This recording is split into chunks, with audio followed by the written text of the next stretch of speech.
It's Richard Worrall. I live in Palm City, Florida. I served in the Merchant Marine in World War II, 1944 and 45 in the North Atlantic. We took ammunition and Liberty ships over to England and France. And the last trip we made, we came back fully loaded because they didn't need the ammunition over there. And they sent us back with an escort back to the United States to Sysport, Maine. And that's where they unloaded and loaded ammunition. Little story about Sysport, in order to get into the town, we used to have to take our lifeboats, the power lifeboats, and go across the bay. So one night on the way back, we were feeling pretty good. I mean, 17 years old, and we had a few beers, and they had lobster pots there. So we stopped on the way back and we cleaned out all the lobster pots. And the next day on our ship, we all had lobster for dinner that night. And luckily we never got caught or they'd have killed us. But anyway, the last trip I made in the North Atlantic, we came back there, unloaded, and then we were discharged from the ship. I went home. I went back to school for one semester, to high school, to finish up. And then I was going to get drafted. They were still drafting fellas to replace the guys that were coming home. So I signed up for 2 years. And they sent me to Fort Dix, Jersey. And Fort Dix, they were supposed to dispense us to other parts of the country. For some reason, there were about, I guess there may be 20 or 30 of us. They lost our records between Whitehall Street and Fort Dix. So we waited around till one day, one sergeant, he said, "Gee, you guys have been here a long time." So then they made up temporary records for us, and they finally shipped us out, and we went to different areas. And I went down to Fort Bliss, Texas for basic training. While in Fort Bliss in the Army, they tell you never volunteer for anything. So one day we were going on a bus, they'd taken us on a bus trip to Juarez, Mexico. They did this to all the new troops that come in case you went on leave, that you knew what you were facing in Juarez. And of course in those days it wasn't as bad as it is today. But they were looking for volunteers. So I volunteered. I figured, what the heck, And I ended up driving a bus because I had driven, different cars and trucks before I went in the service. So I got volunteered to drive a bus. We went over to Juarez. And we had all these guys from Alabama, Louisiana. They were the bus drivers, and what a wild bunch they were. Anyway, we ended up with 6 buses, and we came back, I think, with 4 or 5, because they were cowboying it, and they tail-ended one another. And the guy that was in the middle got all banged up when we got back to camp. And the next day I had a squad that the sergeant told us to go down to the NCO hall and clean the place out. So we went down there, and I had the squad. We went down there to clean it out, and they had beer left over. So some of the guys in my outfit were from Brooklyn, and they loved their beer. So they filled all their canteens with beer. So on the way back, we get a call, a double time back to the company grounds. And on the way, it was at that time it was hot in Texas. Fort Bliss is right on the border of Mexico. We're double timing down the street, and I look back and I bust out laughing. There's foam coming out of the canteens of the guys. They hadn't closed the covers down tight, and the beer was foaming up, and it was all running down around his side. And the top sergeant, he didn't know whether to get mad or what, but he let us off. But he says, "What a bunch of gold bricks," So that was one of the stories there. After we finished basic training there, we went home for a week. I went back to New York, and then came back to Camp Stoneman, California. And we were supposed to go to, I had volunteered for paratrooper training. And I don't know what happened, but anyway, they come out and they picked 12 of us out of the line. We were all 6 foot or better. and they sent us to MP school. And in those days, they rushed you through everything. If we went through 4 weeks MP school, and then we shipped out on the ship I showed you, the Altman, over to Korea. And when we got to Korea, we were off the city of Incheon, and we got pink eye. And pink eye was very contagious. So they had the whole ship. We sat there for about 4 or 5 days before they'd release us to go ashore. And then we got ashore, they put us on trains that the windows were broken out of them, that the seats were all broken, you were sitting on the floor, and they took us down near Seoul for a dispatching point where they shipped you out to the different outfits. And I got shipped right back to Incheon, 51st MP Battalion, which was originally out of Hawaii. And we controlled the whole city of Incheon. We took traffic, took care of transportation. We watched all the cargo and stuff that come in. We had guards in the warehouses. We also had the prison camp for prisoners, for GIs who got in trouble. Each company had a different detail. My company, we did all the patrols and stuff, which I enjoyed because we were in radio patrols, and we used to ride all over the city and see different things. It was a very backward country, and they knew that this was coming. What happened in Korea, they knew it was coming before it came. The North Koreans controlled the power. They shut the lights off on us. They had to run around and get generators and stuff, so they had lights in the different outfits. And we were short of ammunition. We'd go out on training, and we were only allowed to shoot so many rounds because we were short. And the biggest entertainment we got was some of us played ball. I played baseball. I was a catcher on a battalion ball team. And we played against some other Army outfits, and then we also played against a bunch of Koreans from the city of Seoul. And that's where I got my injury in the Army. Sliding in the base, I fractured my ankle, and I ended up with a walking cast on it.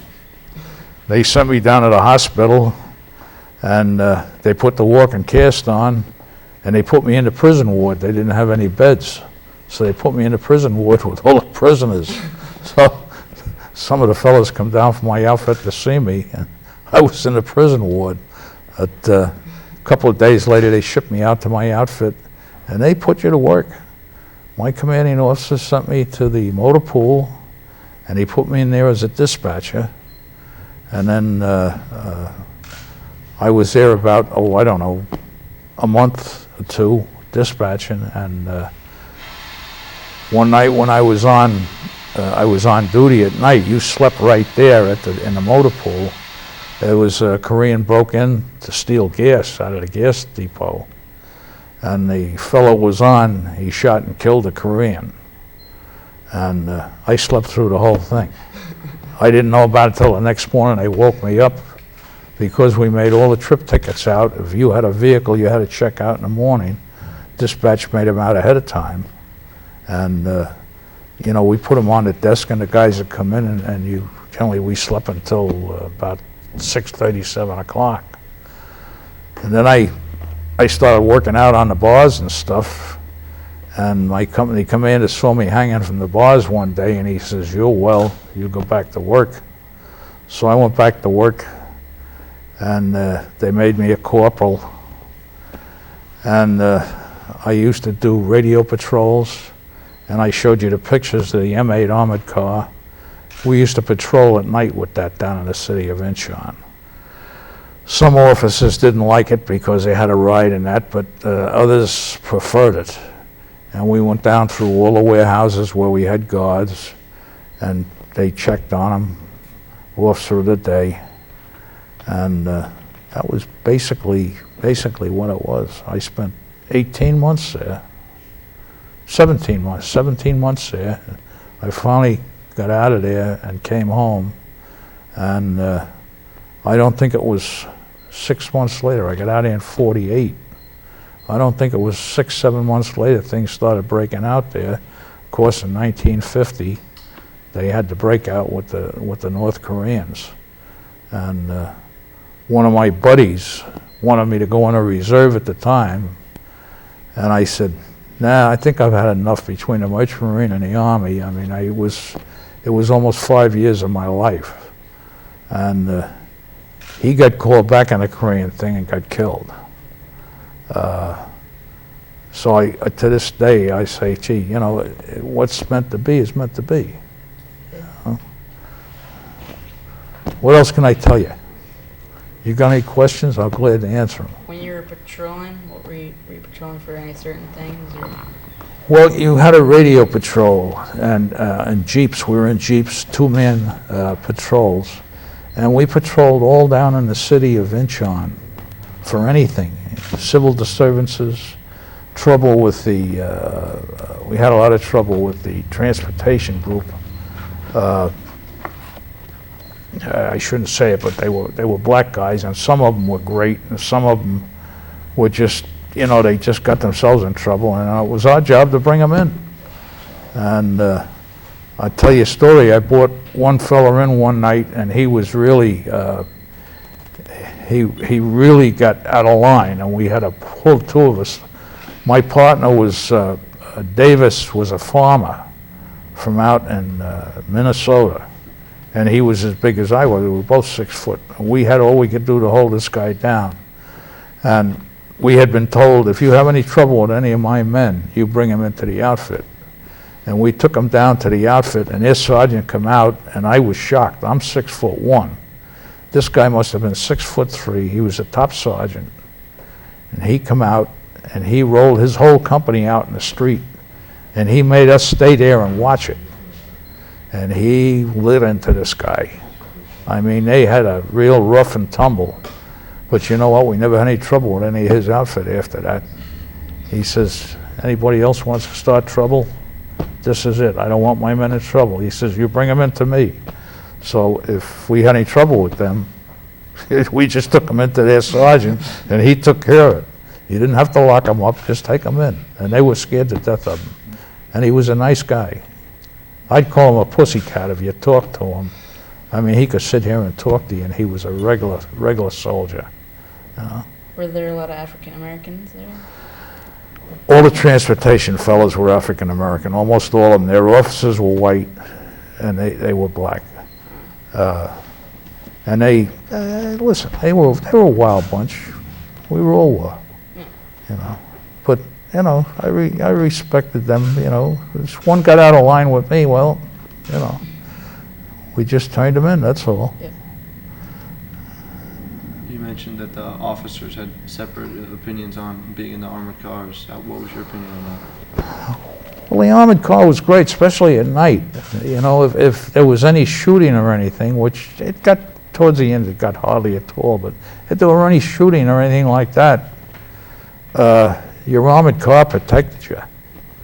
I mean, we had that cannon on it, and we also, our officer mounted a 50 caliber machine gun on top of the turret. And of course, with those, you could flip the thing closed, and you could ride. You had a little slit you saw through to drive it.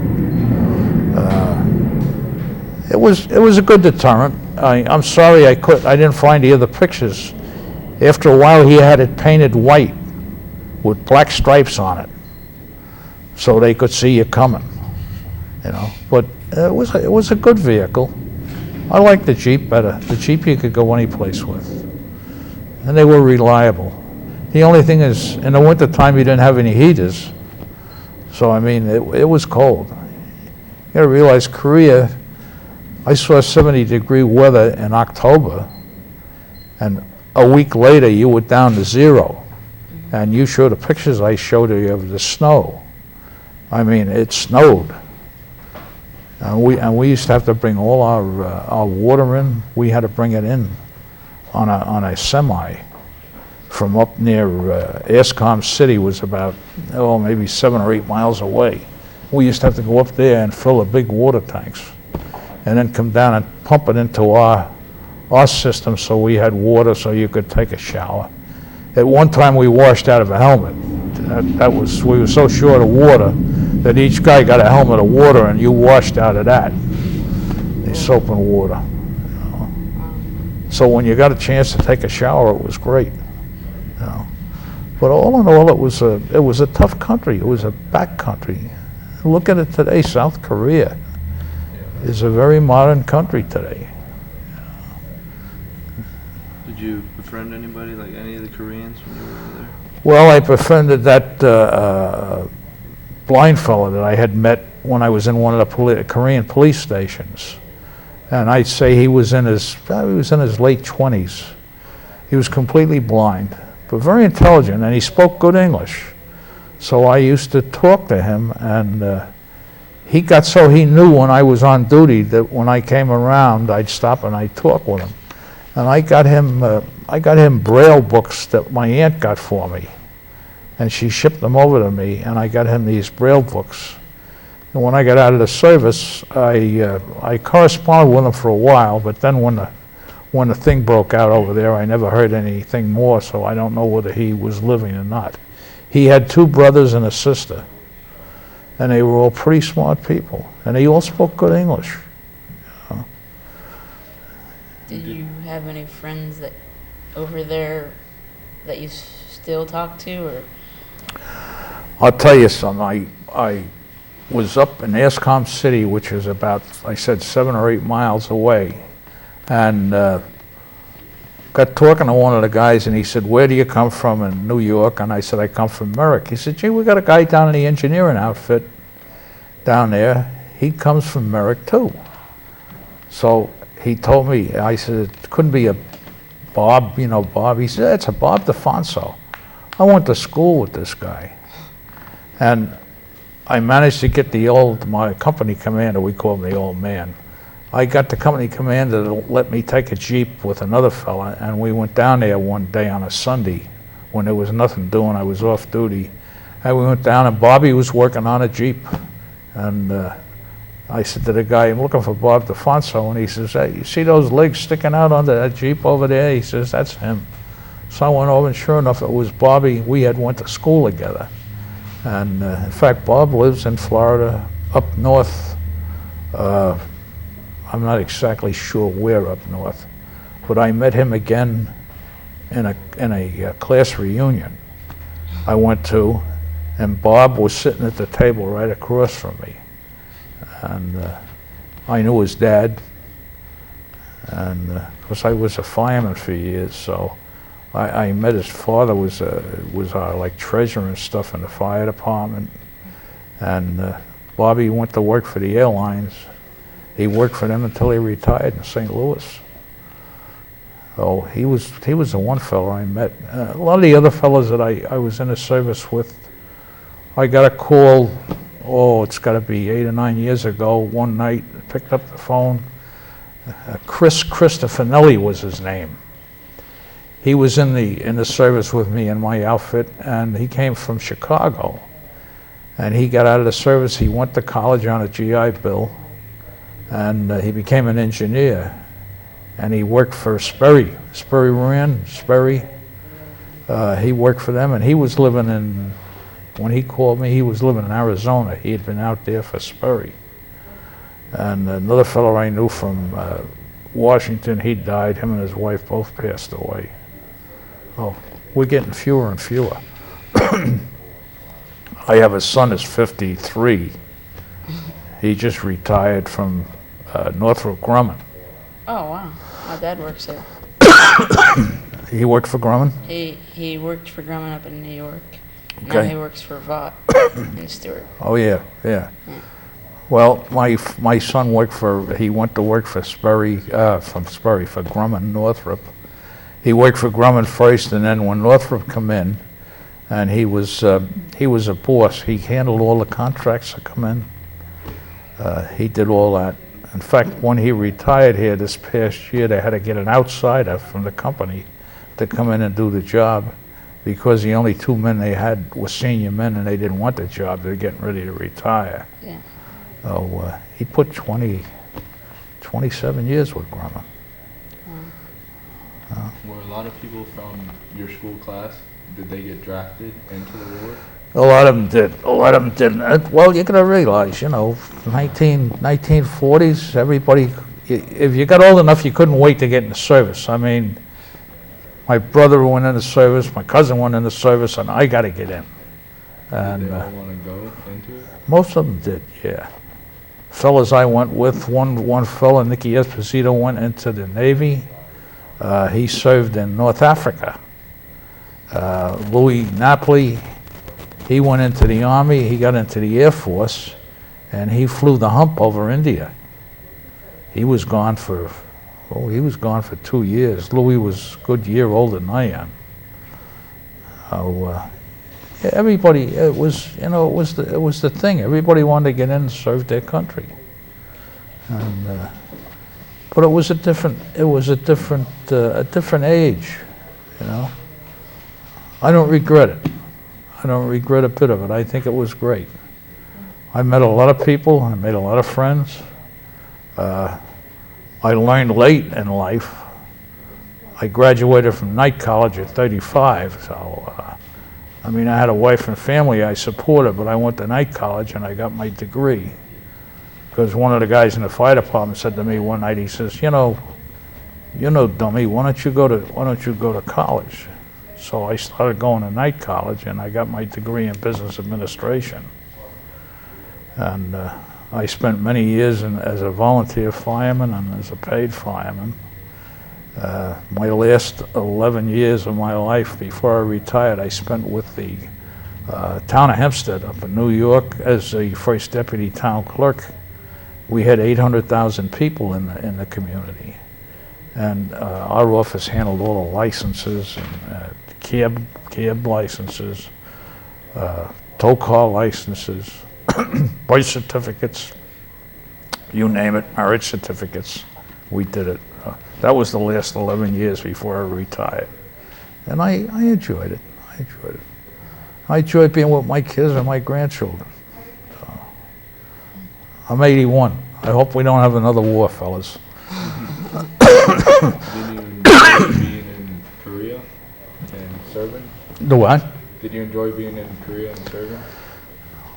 Well, you never enjoy that. I mean, you figure you go into a strange country, and when your first introduction to it is you get stuck in a troop train with no windows and no seats, and you travel 3 or 4 hours to get to a camp, and then they ship you right back to where you just came in.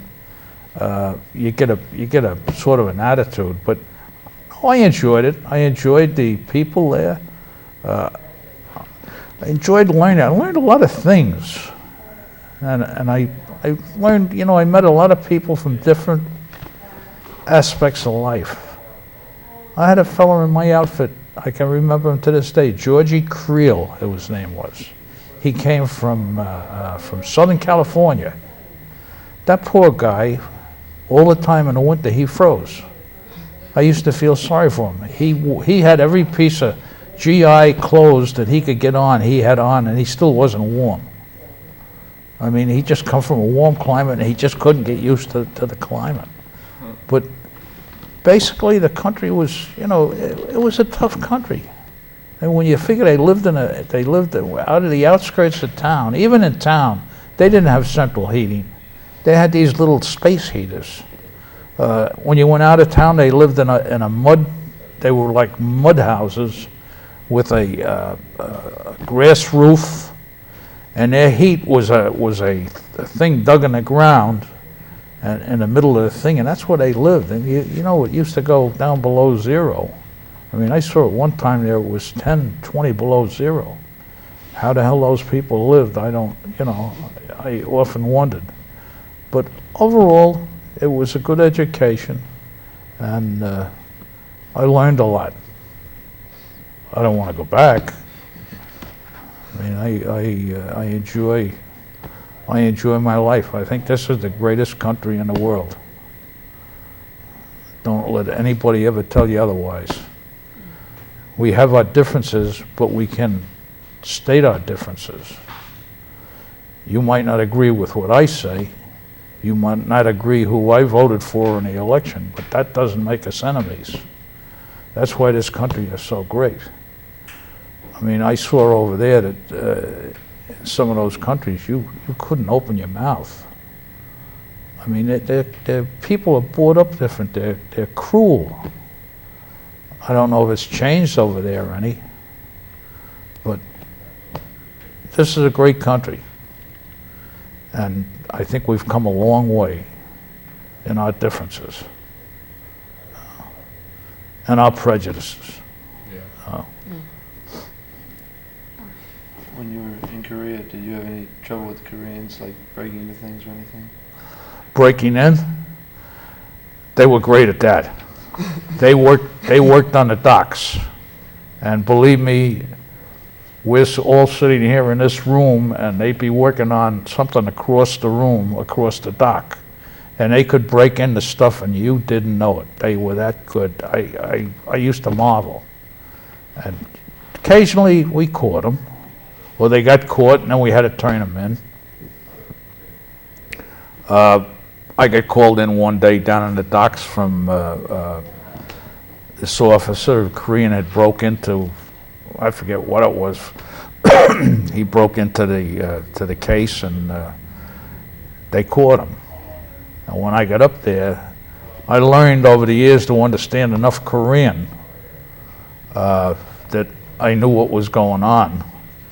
And this guy called me a few names, and I never lost my temper, but I hauled off and I hit him a whack with my. We used to wear the gloves with the inserts, wool inserts in a leather glove, and I hauled off and whacked him a shot. And the officer went after me. He wanted, you can't do that. And I said, if you called me what he called me, I'd do it to you too, officer or not. So he backed off, and I apologized to him. I was wrong, but the guy he floored me. I mean, he started talking to Korean, and he called me a few names that I won't even mention. But basically, overall, most of them weren't bad. They were humble people. I mean, they were humble, and you know, they were more afraid of their own police than they were of us. I mean, they preferred that you didn't take them into their own police department, because their police didn't take any nonsense. And that's how they kept them in line, I guess. They didn't ever try to like put hurt towards you guys? Hurt us? Yeah. Not really. I mean, you know, some of them tried to get out of line, but they were still. Don't forget, we were armed, and they weren't. So you know, basically. I'll tell you, one night I was on, before I got on the radio patrols, I was on a warehouse we were guarding, and it had all the GI clothes and shoes and stuff. And they were like two warehouses that the Japanese had built side by side. And there was a guard in the middle, a guard on the outside, and a guard. And this outside guard I was on, there was a railroad there. And a train used to come through, and these Koreans would get off.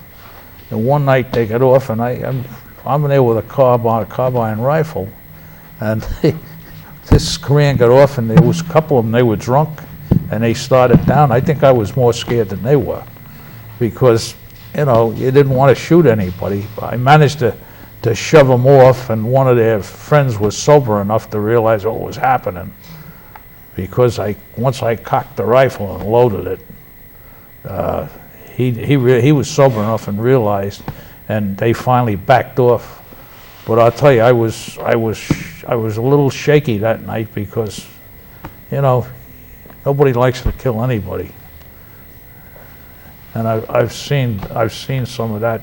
I've seen death in the fire department over the years, where I've seen people killed in auto accidents.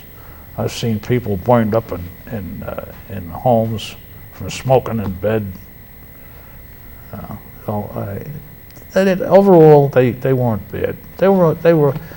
They had nothing. They were humble people. Don't forget, the Japanese controlled the Korean people for many years before they got out of there, and the Japanese were very cruel to them. So they were downtrodden. But they've come a long way. It's a different world now. Were you ever forced to use your weapon? Did I use my weapon? Yeah, I've used it, but I didn't kill anybody. I mean, Scared him? I hit him, wounded him, but it was nothing, you know, it was one of those things. It was either that or you were in trouble. But basically, it was basically the Port of Incheon. Once they got it under control, it was a great port. And they had locks there when they used to have to anchor in the stream, and they'd get smaller boats, and they had to come in and they had a set of locks. They had to go through the locks, raise and lower the water to get the boats into the inner basin where they could unload them. The tide used to drop there that you could almost walk across the bay when the tide went out. That's how much it dropped. It was, and it was real. It was a little old seaport with, you know, some warehouses around it, and the locks were in there. And like I say, we had Japanese that come in that were on ships that brought materials in. And we used to have to put a guard on with them because the Koreans hated them. When the actual conflict in Korea broke out and the whole war started and everything, what were your opinions on the different things going on? Well, it's hard to say. My opinion was, I thought that President Truman at the time pulled MacArthur in too early. He should have let MacArthur go early, because by the time MacArthur got in there and the Chinese come in, we were inundated. I mean, there was too many with the Chinese troops and all, and our guys didn't have a chance. I mean, like I said, you know, I have a friend of mine whose brother was there in the conflict. And he was sent home. His brothers sent him ammunition in the mail because they were short of ammo. So, why were they short? Like, they couldn't ship any more ammo over? well, they weren't getting the supplies fast enough. Let's face it, we got caught with our pants down when they went in there. Everything was in Japan or in the United States, and they had to ship it over. So, I mean, what do? It's either that or run for the hills, you know? Anything else? Does your tattoo have anything to do with the war? Yes, well, that says U.S. Army. Does it? When I was in Fort Bliss, Texas, I was with a group of fellas from New York area, and we were downtown Fort Bliss, and we talked this one guy into to getting a tattoo.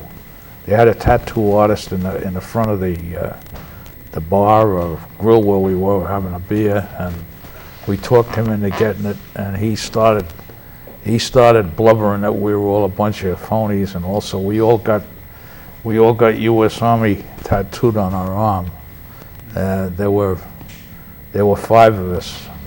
As far as I know, there's only 2 of us left. Is there anything else you'd like to add before we're done? The what? Is there anything else you'd like to add before we're done? Not really. Unless you guys have some questions. Did you have any friends or relatives in the Army that won any medals, or? Yeah, my grandfather fought in the Spanish-American War with Teddy Roosevelt. Oh, wow. In fact, I have some of his medals home. My great-grandfather fought in the New York Regiment in the Civil War. And I have a number of uncles who were Navy men.